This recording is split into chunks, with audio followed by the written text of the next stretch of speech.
Hey guys, what is up? It is me, Pagey, here once again with another video on Stargirl Season 2, and this is going to be my trailer breakdown for Episode 11, the third final episode, or third last episode for the season, otherwise entitled Summer School, Chapter 11, but of course, let's watch the trailer and then we'll talk about it afterwards.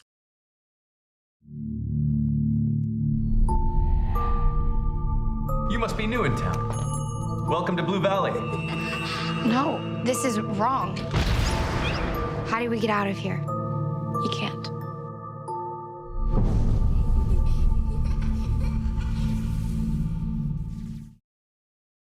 So last episode had a crazy, absolute crazy ending. Most of the episode was pretty tame, and we just felt like it was setting the final three episodes up. And obviously, this episode definitely plays off it. The one we're going to talk about in regards to its trailer. But the episode ends with the Shade tricking the group in mending the diamond, saying, "Oh, that's how you're going to trap Eclipso," everything like that. But in reality, fixing the diamond reconnects the Shade properly to the Shadowlands, allows him to heal, gives him pretty much his full power back. But along with that, repairing the diamond lures in Eclipso. It calls him in.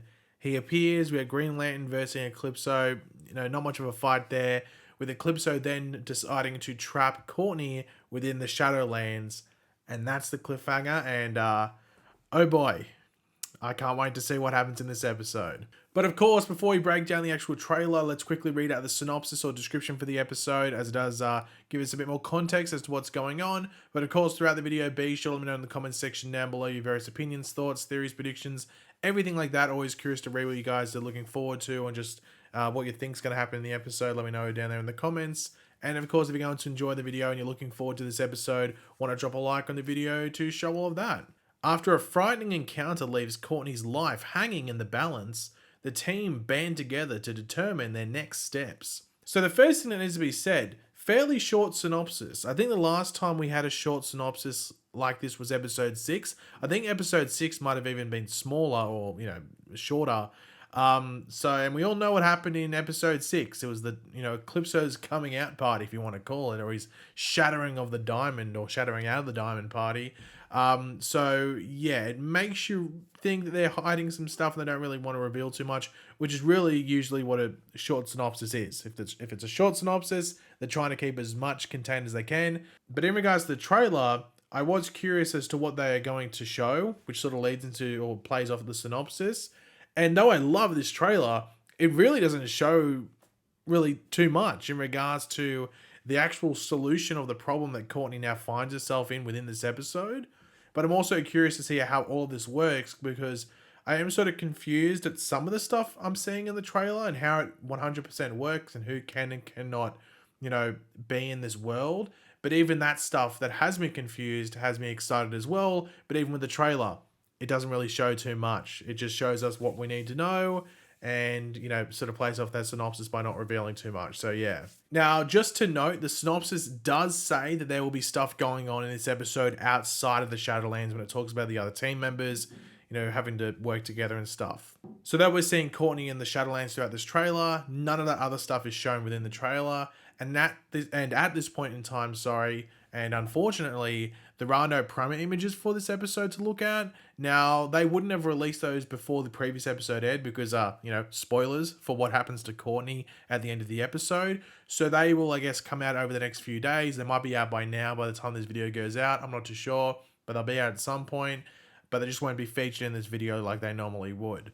But as we do start off the trailer, we do get to see Courtney seeming to just be like waking up or coming to in the middle of the street. But of course, the stylistic choice for this episode, which I think is the smartest thing to do as well, is to make it black and white or, grey tone for the Shadowlands, which not only lines up with what we saw with Dr. Magnitor previously when we, sort of saw what he was doing in the Shadowlands, but also just differentiates between the Shadowlands scenes and the normal world scenes that will take place with Pat and the other characters in this episode. We even saw it in episode 9 with the flashback scenes. They had like a brownish, like darkish tinge to them to differentiate them a bit from the present day stuff. So it's not out of the normal for them to do this. But within the Shadowlands, Courtney isn't alone here. And as we can see, she's actually in Blue Valley. But of course, it's not the Blue Valley that she is used to. Even like the cinema signs is like temporarily closed. So no movies in the Shadowlands, unfortunately. However, though there's no movies, there are other people here. We can see some walking the street behind Courtney here. It's not as bustling as, Blue Valley's main street would normally be, but there's some people here.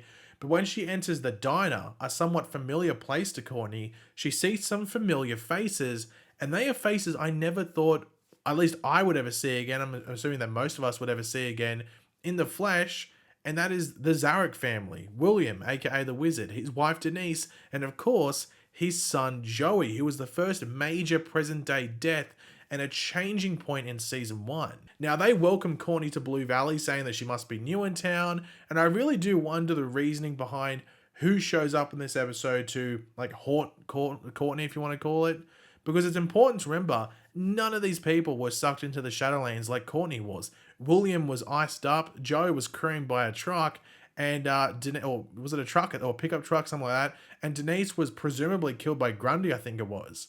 But then again, there could be some underlying reason that is explained within the episode as to why these particular people are here. But regardless, it's still cool to see them again, as I never thought we would see them again unless it was like a flashback episode in an episode for, or a flashback scene in an episode for some reason involving one or all of the Zarek. So yeah, still cool to see them.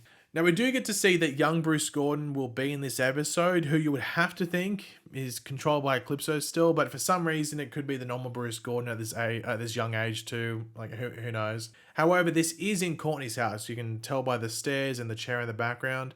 So Courtney will obviously try and seek some sort of refuge or get some sort of explanations as to what's going on by visiting something or somewhere familiar, and to use a better word, I guess, safe. But if this is Eclipso, it would make perfect sense that he would be sitting here and waiting for her. But obviously, if it isn't someone that was also placed in here, you would have to think that Eclipso has the influence or just overall control to make whoever he wants appear in front of Courtney. So it will be a difficult job for Courtney in this episode to not only stay sane, but hopefully find a way out. Though she may be relying on the other members of her team outside the Shadowlands for the help on that one. Now, there is this scene here where Courtney's got a Christmas tree there, and she's holding a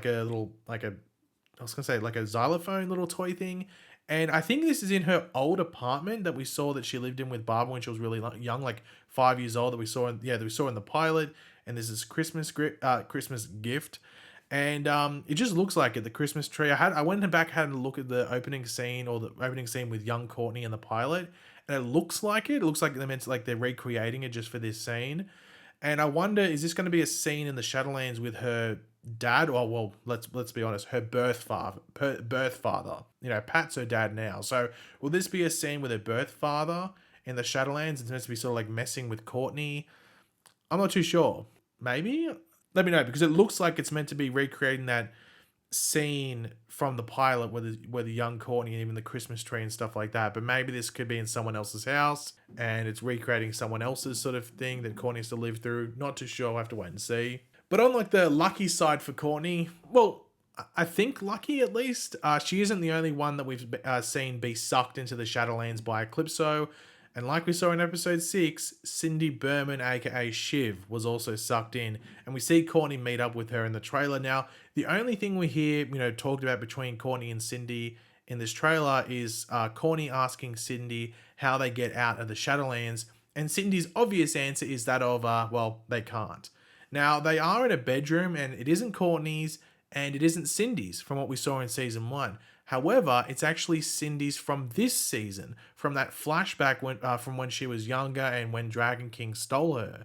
Now, I'm not sure if this is meant to be a safe place, but if Courtney was in her old apartment with the Christmas tree and present, that was in California. And so was this house that Cindy was in when she was younger. And you would have to think that Courtney would go through some torment or horrors in the Shadowlands before meeting up with Cindy. I don't think they just go straight out of the gate, oh, here's Cindy. You'd think it have to be a bit into the episode. Now, it could be seen as a bit of a stretch to think they move locations within the Shadowlands. Oh, we're in Blue Valley. Oh, no, we're in California now. But I guess they can just recreate what they want, so it's possible. Maybe that's the connection between Courtney finding Cindy. Not too sure. Now, of course, Cindy is in her Shiv costume because that is what she was wearing when she was sucked into the Shadowlands. And it might be lucky that she is wearing it because she might have to do some fighting in it. As we do see another familiar face, or at least a familiar hood, returning in this episode in the form of Dragon King. Of course, he was in that episode I mentioned earlier with the young Cindy flashback, but he was in like lizard mode, I'm going to call that, without the hood, in that scene. Now, the big thing is that he is in Blue Valley High within this scene, and it really makes you wonder who else could be showing up again in this episode. We got the Zareks, Dragon King, potentially Corny's birth father. Who knows who else will be showing up in the Shadowlands? Guess it matters whether they have to be dead or not, because Corny's birth father, from what we know, isn't dead yet. Zarek is, or the Zareks, all three of them, and Dragon King, they're dead. So do you have to be dead to be recreated in the Shadowlands, or can it be anyone? Could we see a Shadowlands version of Pat, of Starman, of whoever, and it's someone there that's meant to sort of like mess with Courtney? I guess we'll learn somewhat early on in the episode, but it'll be interesting to see who else shows up. Now, in regards to the outside world, what will the other team members be doing? Will they be on the hunt for the shade to get Courtney out? Or what I think is the easy thing to do and the most logical thing to do, if that once they learn that, well, I guess they know that Courtney's in the Shadowlands. Pat would have heard what Eclipso said. And that's just, wouldn't you just contact Dr. McNider? Wouldn't you give because Dr. McNider should hopefully be able to try and hone in on Courtney, or at least get some idea, or at least maybe tell the team on the outside how to potentially access the Shadowlands. So I would have to think that that's how they do it. But then again, I don't know. It'll be interesting because there's other people that's been talked about in the show, but I just don't know if they would introduce, like Todd Rice, for example, who is Jenny's brother. He's Obsidian. He has connections with the Shadowlands, but he hasn't been properly introduced. I think it'd be a rushed thing if he did in this episode. So I'd have to say either they go through the Shade, and the Shade for some reason decides to help them now, even though he potentially could have got all three of those people killed last episode, or it's through Dr. McNider. You think it'd have to be one of those two? Maybe there's a surprise third option. We'll have to wait and see. But yeah, I guess we'll have to wait and see. But yeah, guys, thanks for watching. That's it from the trailer. If you enjoyed the video, it would be awesome if you could drop a like on it to show support. Let me know in the comment section down below your various opinions about this. What you're looking forward to the most in this this episode based on the trailer. Let me know all that in the comment section down below. And of course, if you are new to the channel, make sure to subscribe. And I will catch you guys later. And goodbye.